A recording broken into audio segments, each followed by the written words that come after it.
ಹಿಂದೂ ಸಮಾಜೋತ್ಸವವನ್ನು ಇದೇ ಪಾರ್ಕಲ್ಲಿ ನಾವು ಮಾಡಿದ್ದು, ಉದ್ಯಾನವನದಲ್ಲಿ. ಅದು ಒಂದು ಯಶಸ್ವಿ ಕಾರ್ಯಕ್ರಮ. ಆಗ ನಾವು ಮಾಡಿದ್ದು ತಾಲೂಕಿನಾದ್ಯಂತ, ಅಂದರೆ ಅಖಂಡ ತಾಲೂಕು KGF ಮತ್ತು ಬಂಗಾರಪೇಟೆ ಎರಡೂ ಕಡೆಯಿಂದ ನಾವು ಕಾರ್ಯಕರ್ತರು ಮತ್ತು ಸಾರ್ವಜನಿಕರನ್ನ ಸೇರಿಸಿ ನಾವು ಮಾಡಿದ್ದು. ಈಗ ಬಂಗಾರಪೇಟೆ ನಗರಕ್ಕೆ ಸೀಮಿತವಾಗಿ ಈ ಕಾರ್ಯಕ್ರಮ ಮಾಡ್ತಾಯಿದ್ದೀವಿ. ಸೀಮಿತವಾಗಿ ಮಾಡಿದ್ರೂ ಸಹ ಪ್ರಚಾರ ಅತ್ಯಂತ ವೇಗದಿಂದ ನಡೀತಾ ಇದೆ. ಇದರ ಉದ್ದೇಶ ಇಷ್ಟೇ, ನಮ್ಮಲ್ಲಿ ಯಾವುದೇ ಜಾತಿ ಭೇದ ಭಾವ ಅನ್ನೋದು ಇದ್ದರೂ ಅದು ಮನೆ ಒಳಗಡೆ ಇರುತ್ತೆ ವಿನಃ ಹೊರಗಡೆ ಬಂದರೆ ನಾವೆಲ್ಲ ಹಿಂದೂಗಳೆಲ್ಲ ಒಂದು. ಮತ್ತು ನಮ್ಮ ಸಂಸ್ಕಾರನ ಯಾವ ರೀತಿ ನಾವು ಮೈಗೂಡಿಸ್ಕೋಬೇಕು, ಮನೆಯಲ್ಲಿ ನಮ್ಮ ಪದ್ಧತಿಗಳು ಯಾವ ರೀತಿ ಇರಬೇಕು, ಹಬ್ಬಗಳು ನಾವು ಮಾಡುವ ಸಂಕೇತಗಳಾದರೂ ಏನು, ನಾವು ದೇವಾಲಯಗಳನ್ನ ಯಾತಕ್ಕಾಗಿ ನಾವು ಭೇಟಿ ಕೊಡ್ತಿದ್ದೀವಿ, ಇವೆಲ್ಲವನ್ನೂ ಸಹ ಅಂದು ಬರುವ ಗುರು ಹಿರಿಯರು ನಮಗೆ ವೇದಿಕೆಯಿಂದ ತಿಳಿಸ್ತಾರೆ. ಈ ಕಾರ್ಯಕ್ರಮಕ್ಕೆ ನಮ್ಮ ಅಂದಾಜು ಒಂದು 3,000 ಮಂದಿ ಆದರೂ ಕನಿಷ್ಠ ಸೇರಬೇಕು ಅನ್ನೋ ಅಂದಾಜಿನಿಂದ ನಾವು ಪ್ರಚಾರ ಮಾಡ್ತಾಯಿದ್ದೀವಿ. ಕನಿಷ್ಠ ಆ ಗುರಿ ನಾವು ತಲುಪ್ತೀವಿ. ತಾವು ಸಹ ಸ್ವಲ್ಪ ಹೆಚ್ಚಿನ ಪ್ರಚಾರ ಮಾಡಿ ಎಲ್ಲರೂ ಬರುವಂತೆ ತಮ್ಮ ಕರ್ತವ್ಯವನ್ನು ಸಹ ನಿರ್ವಹಿಸಬೇಕಂತ ಮನವಿ ಮಾಡ್ತಾ ನಾನು ಮಾತಾಡ್ತೀನಿ. ಮುಖಂಡರನ್ನು ನಾವು ಗುರುತಿಸಬೇಕಾಗಿದ್ದಂಥ ನಮ್ಮ ನಿವೃತ್ತ ಪ್ರಾಧ್ಯಾಪಕರಾದಂತಹ ಎಂ ನಾರಾಯಣ ಅವ್ರನ್ನ ಈ ವೇದಿಕೆ ಮೇಲೆ ಗೌರವ ಅಧ್ಯಕ್ಷರಾಗಿ ನಾವು ಮಾಡ್ಕೊಂಡಿದ್ದೀವಿ.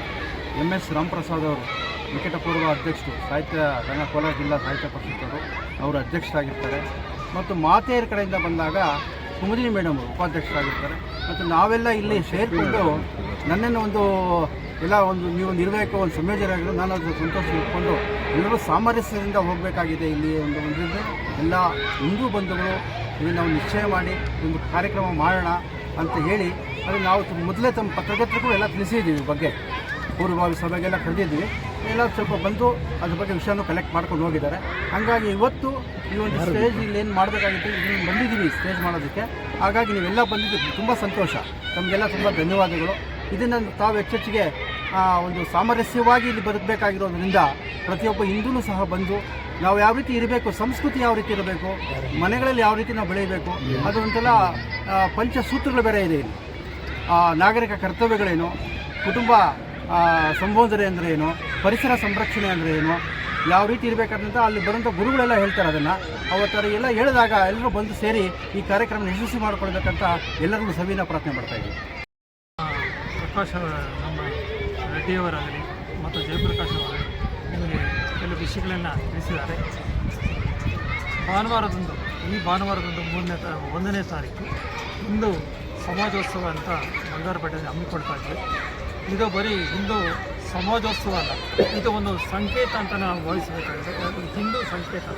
ಈ ಹಿಂದೂ ಸಂಕೇತಕ್ಕೆ ಸಾಕಷ್ಟು ಜನ ಬರ್ತಾರೆ ಅಂತ ನಾವು ನಿರೀಕ್ಷೆ ಮಾಡಿದ್ವಿ. ಸುಮಾರು 3,000 ರಿಂದ 4,000 ಜನಗಳು ಈ ಒಂದು ಸರ್ಕಾರಿ ಮಾದರಿ ಹಿರಿಯ ಪ್ರಾಥಮಿಕ ಶಾಲೆಗಳ ಆವರಣದಲ್ಲಿ ಇದು ನಡೆಸಬೇಕು ಅಂತ ನಾವು ಸಮಿತಿ ಮುಖಾಂತರ ಇದು ತೀರ್ಮಾನ ಕೈಗೊಂಡಿದ್ದೇವೆ.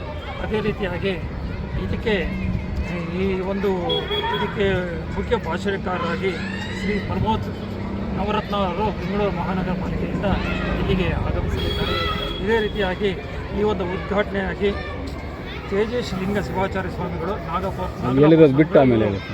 ಇದು ವಸುದೈವ ಕುಟುಂಬ ಅಂದರೆ ಎಲ್ಲರೂ ಸೇರಿ ಈ ಒಂದು ಕುಟುಂಬ ಅಂತ ಹಿಂದೂ ಸಮಾಜದಲ್ಲಿ ಒಂದು ಧಾರ್ಮಿಕ ಪದ್ಧತಿಯಲ್ಲಿ ಈ ಒಂದು ಹೆಸರನ್ನ ಅಳವಡಿಸಿ ಬಂದರೆ ಇಂಥ ಒಂದು ಸಮಯದಲ್ಲಿ ಸಾಕಷ್ಟು ಜನಗಳನ್ನು ನಾವು ನಿರೀಕ್ಷೆ ಮಾಡ್ತಾಯಿದ್ರೆ ನಾಳೆಯಿಂದ ಊರಿನ ಎಲ್ಲ ಪ್ರಮುಖ ಬೀದಿಗಳಲ್ಲಿ ನಾವು ತೋರಣಗಳನ್ನ, ನಮ್ಮ ಹಿಂದೂ ಸಮಾಜದ ಒಂದು ಸಂಕೇತದ ತೋರಣಗಳನ್ನು ನಾವು ಕಟ್ತೇವೆ.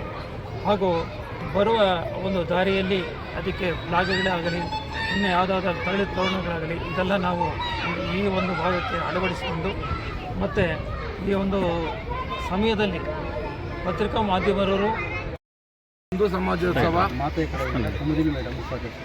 ಮತ್ತು ಈ ಒಂದು ಕಾರ್ಯಕ್ರಮದಲ್ಲಿ ಇನ್ನೊಬ್ಬ ಉಪಾಧ್ಯಕ್ಷರಾಗಿ ನಿವೃತ್ತ ಶಿಕ್ಷಕರು ಆದಂಥ ಕುಮುದಿನಿಯವರು ಇದ್ದಾರೆ. ಈ ಒಂದು ಕಾರ್ಯಕ್ರಮಕ್ಕೆ ನಮ್ಮ ಸ್ವಾಮೀಜಿಗಳಾದಂಥ ಶಿವಾಚಾರ್ಯ ಸ್ವಾಮೀಜಿಗಳು ಪಾಲ್ಗೊಳ್ತಾ ಇದ್ದಾರೆ. ಮತ್ತು ಮುಖ್ಯ ಭಾಷಣಕಾರರಾಗಿ ಪ್ರಮೋದ್ ನವರತ್ನ ಬೆಂಗಳೂರು ಮಹಾನಗರ ಪ್ರಮುಖರು ಪಾಲ್ಗೊಳ್ತಾರೆ. ತಮಗೆಲ್ಲ ಗೊತ್ತೇ ಇದೆ, ಇಡೀ ಭಾರತ ದೇಶದಲ್ಲಿ ಹಿಂದೂ ಸಮಾಜೋತ್ಸವ ಪ್ರತಿಯೊಂದು ತಾಲೂಕಿನಲ್ಲೂ ಕೂಡ, ಪ್ರತಿಯೊಂದು ಹೋಬಳಿ ಹೆಡ್ ಕ್ವಾರ್ಟರಲ್ಲಿ ಕೂಡ ನಡೀತಾ ಇದೆ. ಅದೇ ಥರ ನಮ್ಮ ಕೋಲಾರ ಜಿಲ್ಲೆಯಲ್ಲೂ ಕೂಡ ಎಲ್ಲ ತಾಲೂಕುಗಳಲ್ಲೂ ಕೂಡ ಎಲ್ಲ ಮಂಡಲಗಳಲ್ಲೂ ಕೂಡ ಎಲ್ಲ ಒಂದು ಹೋಬಳಿ ಕೇಂದ್ರಗಳಲ್ಲಿ ಅತ್ಯಂತ ಯಶಸ್ವಿಯಾಗಿ ಈ ಕಾರ್ಯಕ್ರಮ ನಡೀತಾ ಇದೆ. ಈ ಒಂದು ದೇಶ ಭಾರತ ದೇಶ, ನಾವು ಹಿಂದೂಗಳು ಬಹುಸಂಖ್ಯಾತವಾಗಿದ್ದೀವಿ.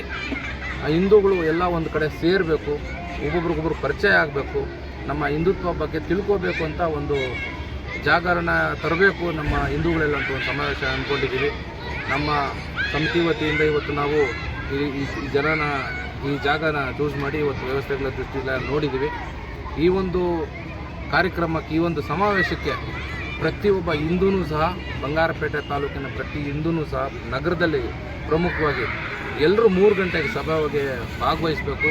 ಈ ಸಮಾವೇಶವನ್ನು ಅತ್ಯಂತ ಯಶಸ್ವಿಯಾಗಿ ನಡೆಸ್ಕೊಳ್ಬೇಕು ಅಂತ ನಮ್ಮನ್ನು ಪ್ರಾರ್ಥಿಸ್ತಾ ಇದ್ದೀನಿ. ಈ ಕಾರ್ಯಕ್ರಮವನ್ನು ಉದ್ದೇಶಿಸಿ ನಮ್ಮ ತಾಲೂಕಿನ ಸಂಯೋಜಕರು ಆದಂಥ ನಮ್ಮ JP ಸರ್ ಅವರು ಮಾತಾಡಬೇಕು ಅಂತ ಅವರಲ್ಲಿ ಮನವಿ ಮಾಡ್ತಾಯಿದ್ದೀನಿ.